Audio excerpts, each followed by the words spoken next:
और आज बीजेपी के वरिष्ठ नेता लालकृष्ण आडवाणी को भारत रत्न, जो कि सर्वोच्च नागरिक सम्मान है, वो दिया जाएगा। देखिए 1 मिनट में पूरी खबर। बीजेपी के वरिष्ठ नेता लालकृष्ण आडवाणी को आज भारत रत्न सम्मान से सम्मानित किया जाएगा।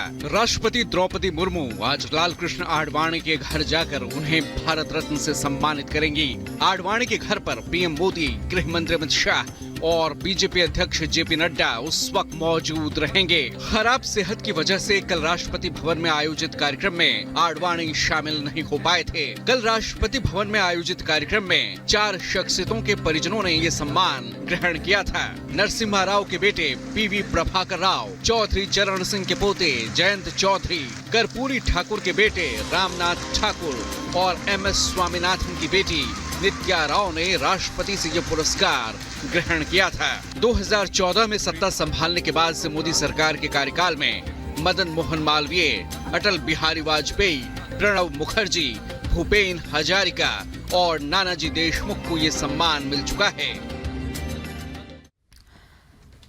तो वहीं गृह मंत्री अमित शाह आज राजस्थान के 2 दिवसीय दौरे पर हैं। तो वहीं पीएम नरेंद्र मोदी भी 2 अप्रैल को राजस्थान जाने वाले हैं। देखिए 1 मिनट में पूरी खबर। लोकसभा चुनाव होने में अब बस चंद दिन बचे हैं, लिहाजा बीजेपी चुनावी समर में कोई कोर कसर नहीं छोड़ना चाहती और इसीलिए अब बड़े चेहरे भी चुनावी रैलियां करते नजर आएंगे। बीजेपी हर राज्य पर विशेष ध्यान दे रही है, जिसमें राजस्थान की 25 सीटों पर बीजेपी जोर शोर से प्रचार कर रही है। इसी के तहत केंद्रीय गृह मंत्री अमित शाह आज राजस्थान दौरे पर हैं, जहां वो 2 दिन रहेंगे और इस दौरान 7 लोकसभा क्षेत्रों की कोर कमेटियों के साथ बैठक करेंगे। जयपुर, धौलपुर, नागौर, दौसा, चुरू, झुंझुनू और करौली में अमित शाह की बैठक होनी है।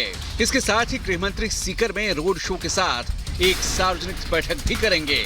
सिर्फ गृह मंत्री ही नहीं बल्कि प्रधानमंत्री मोदी भी 2 अप्रैल को राजस्थान पहुंच रहे हैं, जहां पीएम मोदी जयपुर ग्रामीण लोकसभा क्षेत्र में चुनावी सभा करेंगे। इसके अलावा अलग अलग राज्यों के मुख्यमंत्री भी राजस्थान के हिस्से में चुनावी प्रचार की जल्द शुरुआत करने वाले हैं। और उधर संदेशखाली के मुख्य आरोपी शेख शाहजहां को ईडी ने गिरफ्तार किया है। जमीन घोटाले में पूछताछ के बाद अरेस्ट किया गया। देखिए पूरी खबर।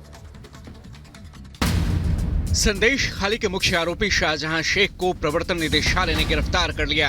ईडी ने बशीरहाट जेल में पूछताछ के बाद शेख को अपनी गिरफ्त में लिया। ये गिरफ्तारी जमीन घोटाले मामले में सवाल जवाब के बाद हुई। ईडी सूत्रों के मुताबिक शेख ने करोड़ों रुपए के राशन वितरण घोटाले में सक्रिय भूमिका निभाई और न केवल विदेशों में पैसा भेजा बल्कि संदेशखाली में मछली पकड़ने के कारोबार में भी इसका इस्तेमाल किया। प्रवर्तन निदेशालय का कहना है कि शाहजहां ने करीब 30 करोड़ रुपए से अधिक की संपत्ति हासिल की और ईडी उसी बड़ी रकम के स्रोत के बारे में जानना चाहती है। जब ईडी ने इस मामले में शाहजहां शेख से 4 घंटे पूछताछ की और उसने एक भी जवाब नहीं दिया तो उसे गिरफ्तार कर लिया गया।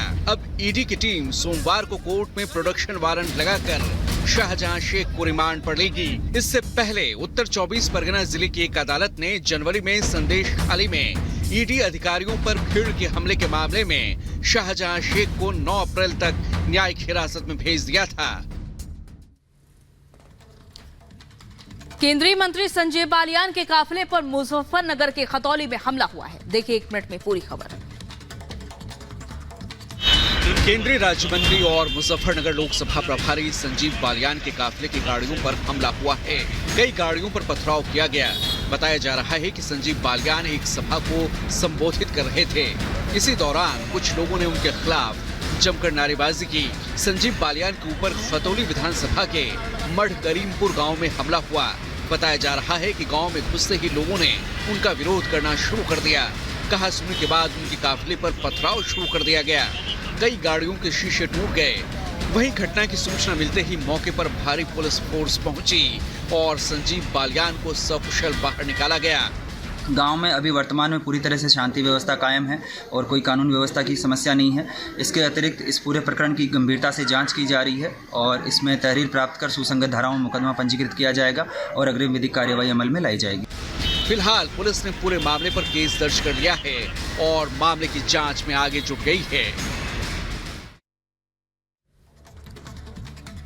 और इधर बिहार में चाचा भतीजे यानी पशुपति पारस और चिराग पासवान के बीच झगड़ा सुलझ गया है। पशुपति पारस ने खुद ट्वीट कर खुद को न सिर्फ एनडीए का हिस्सा बताया है बल्कि एनडीए की सरकार बनाने की भी बात कही है। देखिए पूरी खबर।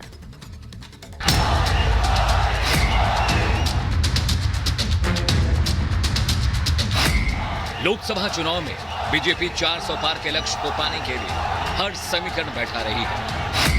एक तरफ कुछ सांसदों का टिकट काटकर नए चेहरों को मौका दिया जा रहा है, तो दूसरी ओर सहयोगी दलों की नाराजगी दूर कर उन्हें वापस एनडीए का हिस्सा बनाया जा रहा है।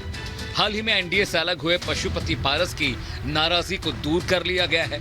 पशुपति पारस ने खुद ट्वीट कर इसकी जानकारी दी। उन्होंने अपने सोशल मीडिया प्लेटफॉर्म एक्स पर लिखा, हमारी पार्टी रालोसपा एनडीए का अभिन्न अंग है।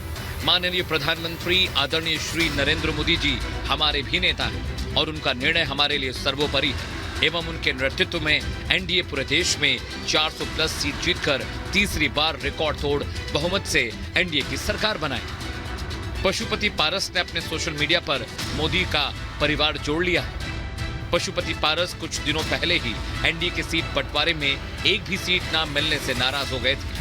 ये नाराजगी इतनी बढ़ गई थी कि उन्होंने केंद्रीय मंत्री पद से न सिर्फ इस्तीफे का ऐलान किया बल्कि उन्होंने अपने आगे का रास्ता एनडीए से जुदा करने की बात भी कही थी, जिसके बाद से उनके इंडी गठबंधन में जाने की अटकलें चल रही थी।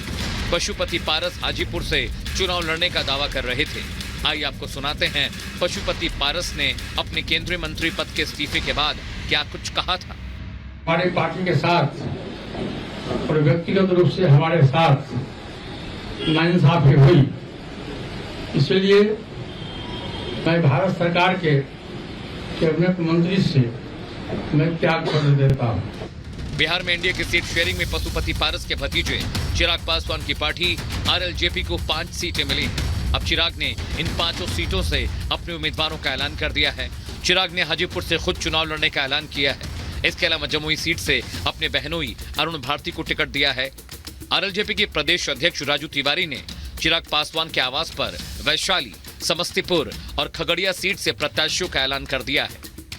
हम लोग के राष्ट्रीय अध्यक्ष जी ने जो आज 5 उम्मीदवारों का चयन किया है, पार्टी हर्षोल्लास में है और पार्टी जो लक्ष्य है 40 का 40 सीट जीतने का काम करेगी और जो मोदी जी का लक्ष्य है 400 का, उसको पूरी तरह पूरा करके तीसरी बार प्रधानमंत्री नरेंद्र भाई मोदी को। रेलवे स्टेशन की मालगाड़ी का डिब्बा हुआ डीरेल, यार्ड में निकलते वक्त पटरी से पलटा। रेलवे अधिकारी ने मौके पर पहुंचकर पटरी को करवाया दुरुस्त। यूपी के शाहजहांपुर में एक घर में हुआ धमाका, घर के दरवाजे और खिड़की टूटकर बाहर गिरे, 5 लोग गंभीर रूप से घायल हुए। मध्य प्रदेश के ग्वालियर में एक घर में खाना बनाते वक्त हादसा हुआ, एक ही परिवार के 5 लोग झुलसे, सिलेंडर फटने से हादसा हुआ। यूपी के बुलंदशहर में बिजली का फॉल्ट ठीक करते वक्त हादसा हुआ, करंट लगने से बिजली विभाग के संविदाकर्मी की इलाज के दौरान मौत हुई। गुस्साए ग्रामीणों ने मृतक के परिजन के लिए आर्थिक सहायता की मांग की। यूपी के बहराइच में रफ्तार का कहर, बेकाबू बाइक सवार ने छात्र को मारी टक्कर, बाइक चालक की मौत, छात्र गंभीर रूप से घायल। यूपी के रायबरेली में एक घर में खाना बनाते समय गैस सिलेंडर में लगी भीषण आग, आग लगने की वजह से झुलसी महिला, आग लगते ही आसपास मचा हड़कंप। उत्तर प्रदेश के कासगंज में दिखा तेज रफ्तार का कहर, अज्ञात वाहन ने युवक को मारी टक्कर, हादसे में गंभीर रूप से घायल हुए युवक ने अस्पताल में तोड़ा दम, परिजनों ने लगाया हत्या का आरोप। यूपी के फिरोजाबाद में इलेक्ट्रॉनिक दुकान में लगी भीषण आग, लाखों रुपए का सामान जलकर खाक हुआ, शॉर्ट सर्किट बताई जा रही है आग लगने की वजह। चंडीगढ़ पीजीआई के कार्य सेंटर में लगी भीषण आग, शॉर्ट सर्किट से आग लगने की आशंका, सभी मरीजों को सुरक्षित निकाला गया, दमकल कर्मियों ने आग पर काबू पाया। मध्य प्रदेश के इंदौर में स्याही फैक्ट्री में लगी आग, दमकल कर्मियों ने आग पर काबू पाया, आग लगने की वजह का खुलासा नहीं। यूपी के बहराइच में शादी का झांसा देकर युवती से रेप, पुलिस ने परिजनों की शिकायत के बाद आरोपी को गिरफ्तार किया। मध्य प्रदेश के उज्जैन से 2 गुटों के बीच तीखी